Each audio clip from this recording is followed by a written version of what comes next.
जय श्री राम, जय हनुमान जी, जय श्री विष्णु जी भक्तों।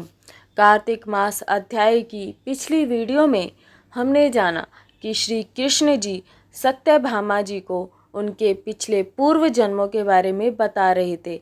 श्री कृष्ण ने बताया कि पूर्व जन्म में सत्यभामा कौन थी, उनके पिता और पति कौन थे और किस प्रकार उनके पिता और पति की मृत्यु हुई।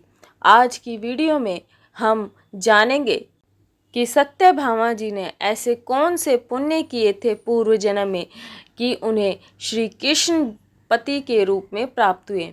भगवान श्री कृष्ण आगे बोले कि हे प्रिय, जब गुणवती को राक्षस द्वारा अपने पति एवं पिता के मारे जाने का समाचार मिला तो वह विलाप करने लगी कि हे नाथ, हे पिता, मुझको त्याग कर तुम कहाँ चले गए। मैं अकेली स्त्री तुम्हारे बिना अब क्या करूं। अब मेरे भोजन, वस्त्र आदि की व्यवस्था कौन करेगा। घर में प्रेम पूर्वक मेरा पालन पोषण कौन करेगा। मैं कुछ भी नहीं कर सकती। मुझ विधवा की कौन रक्षा करेगा। मैं कहाँ जाऊं। मेरे पास तो अब कोई ठिकाना भी नहीं रहा। इस प्रकार विलाप करती हुई गुणवती चक्कर खाकर धरती पर गिर पड़ी और बेहोश हो गई। बहुत देर बाद जब उसे होश आया तो वह पहले की ही भांति करुण विलाप करते हुए शोक सागर में डूब गई। कुछ समय के पश्चात जब वह संभली तो उसे ध्यान आया कि पिता और पति की मृत्यु के बाद मुझे उनकी क्रिया करनी चाहिए जिससे उनकी गति हो सके। इसलिए उसने अपने घर का सारा सामान बेच दिया और उससे प्राप्त धन से वह अपने पिता एवं पति का श्राद्ध आदि कर्म किया।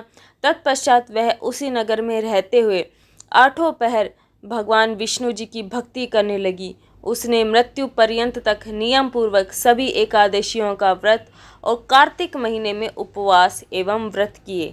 श्री कृष्ण कहते हैं कि हे प्रिय, एकादशी और कार्तिक व्रत मुझे बहुत ही प्रिय हैं। इनसे मुक्ति, भक्ति, पुत्र तथा संपत्ति प्राप्त होती है।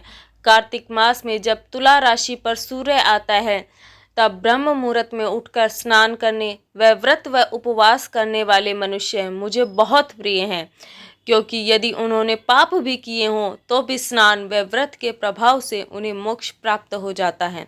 कार्तिक में स्नान, जागरण, दीपदान तथा तुलसी के पौधे की रक्षा करने वाले मनुष्य साक्षात भगवान विष्णु के समान हैं।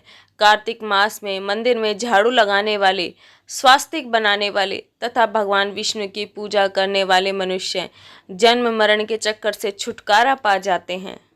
यह सुनकर गुणवती भी प्रति वर्ष श्रद्धापूर्वक कार्तिक का व्रत और भगवान विष्णु जी की पूजा करने लगी। हे प्रिय, एक बार उसे बुखार हो गया तो वह बहुत कमजोर भी हो गई थी। फिर भी वह किसी प्रकार गंगा स्नान करने के लिए चली गई। गंगा तक तो वह पहुंच गई, परंतु बहुत ज़्यादा सर्दी के कारण वह बुरी तरह काँप रही थी। इस कारण वह शिथिल हो गई।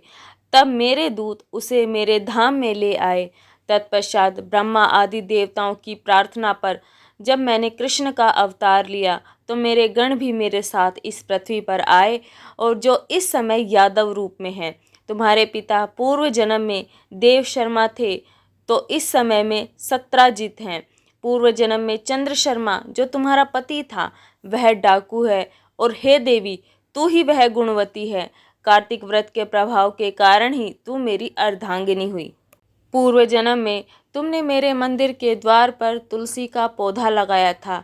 इस समय वह तेरे महलों के आंगन में कल्प वृक्ष के रूप में विद्यमान है। उस जन्म में जो तुमने दीप दान किया था उसी कारण तुम्हारी देह इतनी सुंदर है और तुम्हारे घर में साक्षात लक्ष्मी जी का वास है। चूँकि तुमने पूर्व जन्म में अपने सभी व्रतों का फल पति स्वरूप विष्णु जी को अर्पित किया था, उसी के प्रभाव से इस जन्म में तुम मेरी प्रिय पत्नी हुई हो। पूर्व जन्म में तुमने नियम पूर्वक जो कार्तिक मास का व्रत किया था उसी कारण मेरा और तुम्हारा कभी वियोग नहीं होगा। इस प्रकार कार्तिक मास में व्रत आदि करने वाले मनुष्य मुझे तुम्हारे समान प्रिय हैं।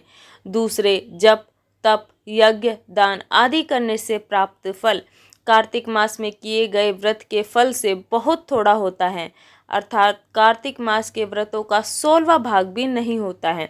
इस प्रकार सत्यभामा भगवान श्री कृष्ण के मुख से अपने पूर्व जन्म के पुण्य का प्रभाव सुनकर बहुत ही प्रसन्न हुई। इससे आगे की कथा हम कार्तिक मास के अगले अध्याय में करेंगे। वीडियो अच्छी लगी तो वीडियो को लाइक करें, चैनल को आप सब्सक्राइब भी कर सकते हो। जय श्री राम, जय हनुमान जी, जय श्री हरि विष्णु जी भक्तों। भगवान आप सभी की मनोकामनाओं को पूर्ण करें।